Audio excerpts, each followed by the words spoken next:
This is you're witness to me on the precipice of something really shit or really good. And I'm telling you that. How do I know that? Do I have any experience? How long have you got? Do you want me to tell you my fucking experience with some of the stuff I've done? Do I need to kind of show my credentials? I didn't think so. That's a cool effect, isn't it?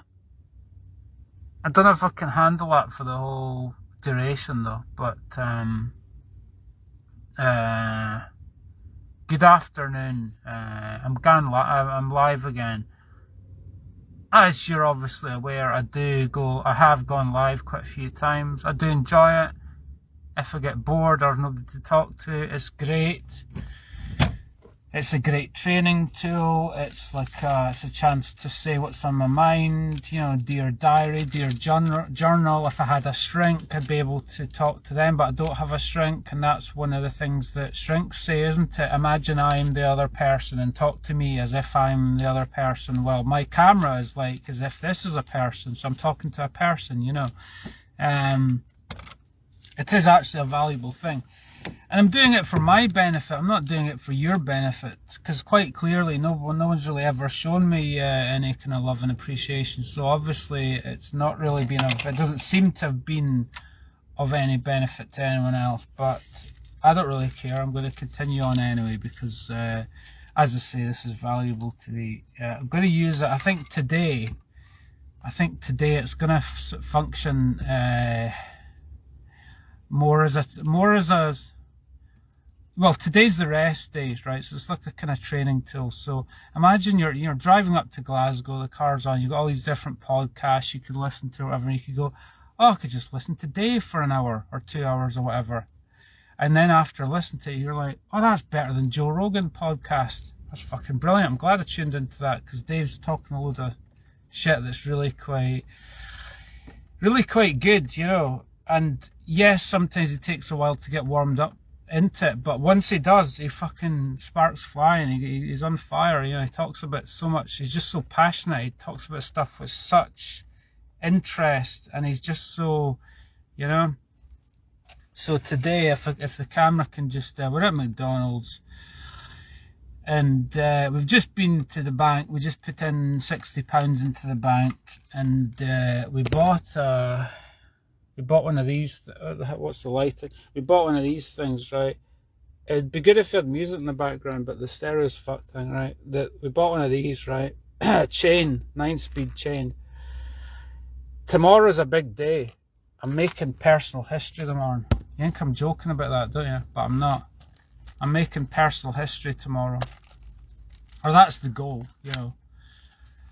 I mean, all of these kind of, you know, cycling performances, and I do call them performances because they're no different.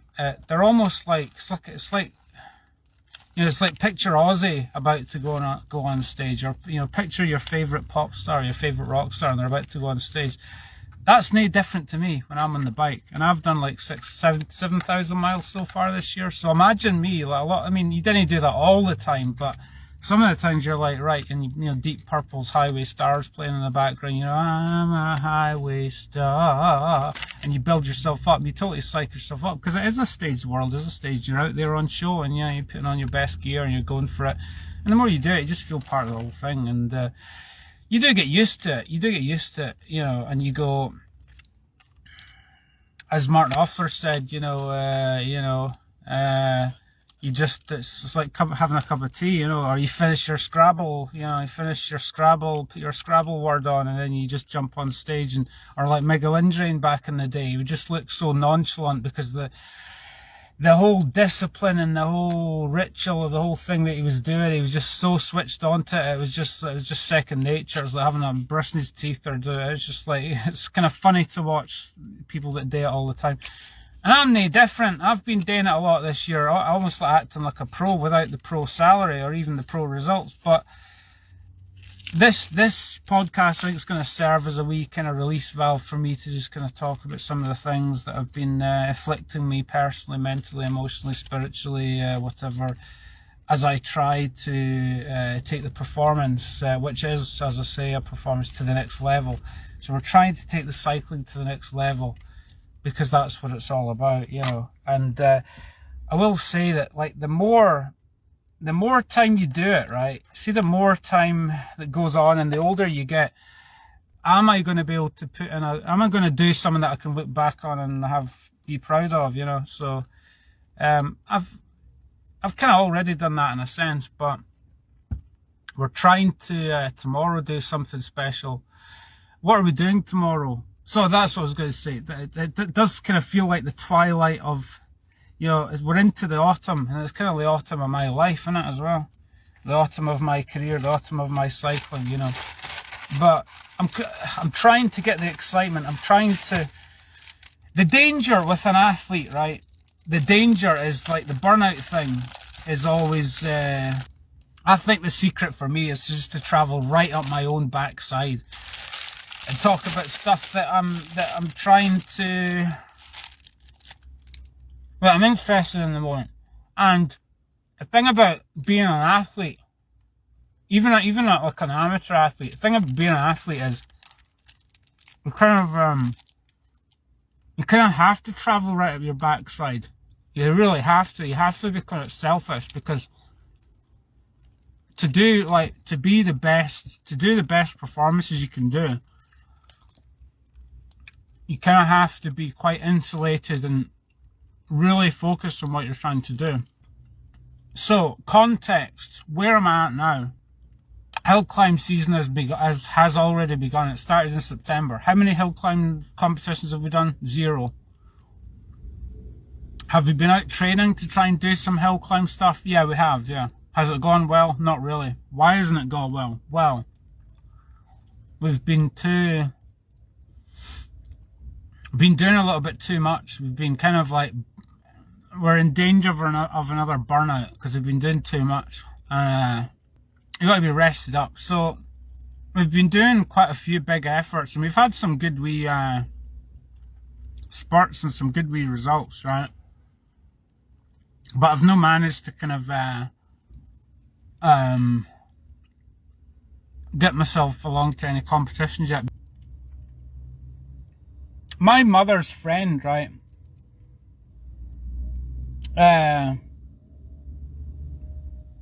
has 2 daughters, right? And one of them was an Olympian. I think they were both Olympians, but one of them was an Olympian.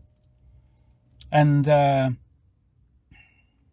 when she kind of retired or semi-retired or whatever it was, she was doing pentathlon, which involves some athletic stuff. I don't know exactly what the stuff involves, but there is some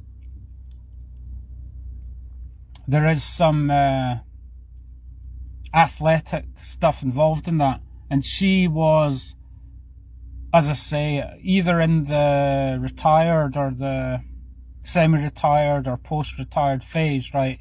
De-training phase. Maybe it was something like that. Maybe she's in the de-training phase, but she was nevertheless feeling that she needed to do it. And she was running every day, and the doctor was telling her, look, you're going to make yourself physically ill. You will not be able to, you will have to stop doing this. If you don't stop this, if you don't seriously address what you're doing, then you're going to end up physically, you're going to end up ill. You're going to end up ill. That's the point I'm at now. I'm at a point where I had a wee danger of a burnout before, and burnout is just where you're completely exhausted and you just can't find any motivation or enthusiasm to be able to keep doing it. And I've had this, like recently, burnout, danger of the burnout creeping back up again, and I'm like going, right, Dave, you better, as I say, like this girl, right? I was telling myself, look, Dave, you better do something. You better actually, if you don't take a day off and do literally 0, which is what I'm trying to do today, absolutely nothing, and try and just relax, right? Then you are going to run yourself into the ground, and then you'll end up being, you'll be stressed out, and you'll end up on the depressed train again, and the whole thing will go to shit, right? So that's what you're witnessing at the moment. You're witnessing somebody who is either on the edge of glory or the edge of absolute shitness, down and out, tramp in the corner, pissing himself, and asking for spare change. You know, it's one of the two. So, one of the marks of a champion or being good is the ability to bounce back. Like, I'm ready to do something, kick arse, right? Because I'm so resilient. I bounce back so brilliantly. That is one of the marks of a champion. And although I am only a double local hill climb champion, I am nevertheless a 2 times champion. I am a champion, and you're gonna hear me roar, oh, louder than a tiger or a lion. I'm got to fucking roar, right? But anyway, to go back to what I was saying. Incidentally, right, here's another, well, let's just finish the point, right?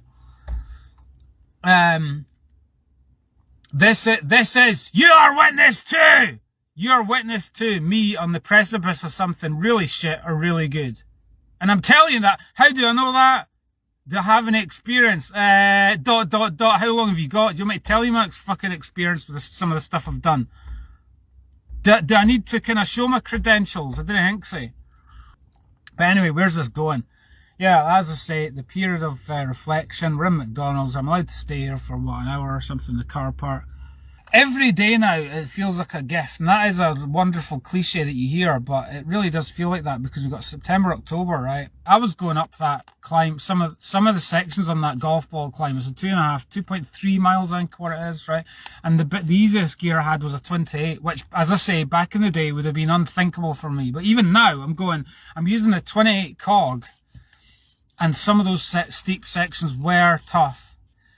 So, get with your competition. Other folk are they'll be using he might have even used a 34 cog, right? So, it's not cheating. It's not cheating to use gears appropriate to the conditions that you're in. You've still got to pound that gear around, but you need the right gears for the job. So that's what we're doing tomorrow. And part of this reflection period is me recognizing the fact that I've been training too hard. No, that's not like a get out because I'm getting old and shit. Oh, I'm old and shit, so he's just using an excuse that he's been training too hard. No, this is actually a reason. It's not an excuse. It's a reason. I have been training too much, and it came as most tiring is me talking. Me talking is more tiring than anything. Like, after I've done a 90-mile bike ride and I've fired it up the golf ball, I feel like $1 million. See, after talking on this, I feel like absolutely exhausted. And what's kind of funny about it is, right, it's supposed to be helping me rest, right?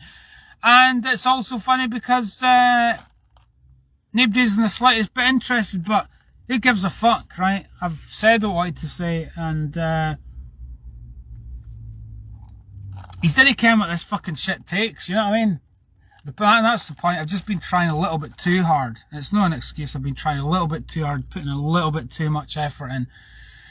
And so today I must, because we went up done Regan Bray yesterday up Money Ive and that big steep climb. And again, I could feel, yeah, legs are fucked, but I'm going up this climb. I better finish it. But so I didn't put in 100%. I put in kind of 80%. It kind of fucked me, you know.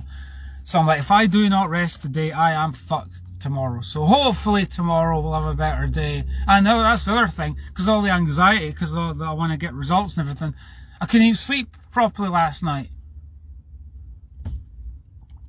So I can't even fucking relax. So this is me. At least I've had a brief window into the relaxation response. That's what we need, yeah. Tomorrow we'll go out, lovely. We'll go to Tesco tonight and buy some stuff to make a wee sandwich. We'll take plenty of water and a sandwich. And we'll have a fucking great day out. And I might even let you ken how it went. Right, ta!